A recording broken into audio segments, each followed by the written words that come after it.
बरं सांगा आता, शेतकरी एवढा संपन्न असून तरी कर्जमाफी का मागतोय? हा तुझाच नाही, भरपूर लोकांचा प्रश्न आहे. तर आहे असं, ज्यावेळेस शेतकऱ्याला हमी भाव भेटतो, म्हणजे त्याच्या पिकाला जितका पाहिजे तितका भाव भेटतो, किंवा मग वातावरण चांगलं असतं, पीक चांगले, तर त्यावेळेस शेतकरी खूप संपन्न असतो त्या वर्षी. आता माझ्यावरूनच घे ना, मागच्या वर्षी खूप पाऊस होता, पण त्याच्या मागच्या वर्षी मला चांगला पैसा झाला. मागच्या वर्षी माझा खर्चही निघाला नाही.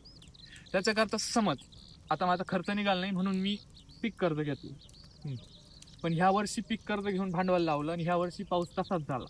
मला उत्पन्न तेवढं नाही निघालं की जेवढ्यात मी कर्ज भरू शकतो. तर ते कर्ज माझं थकेल, कारण मला वर्षभराचा खर्च पण चालवायचा आहे ना, माझं कुटुंब सांभाळायचं, कारण मला पगार नाही येते महिन्याला. वर्षात जेवढं पीक निघाल तेवढ्यात मला पूर्ण वर्षाचा खर्च चालवायचा आहे, बरोबर ना? मग त्याच्यामुळं समजा जर मी कर्ज भरलं नाही तर ते कर्ज ह्या वर्षी थकल, पुढच्या वर्षी ते अजून वाढत, त्याच्या पुढच्या वर्षी मला जर चांगलं उत्पन्न भेटलं नाही की जेवढ्यात माझं पूर्ण कर्ज भरलं जाईल, ते थकल. असं कर्ज थकत जातं आणि शेतकरी कर्जबाजारी होतो.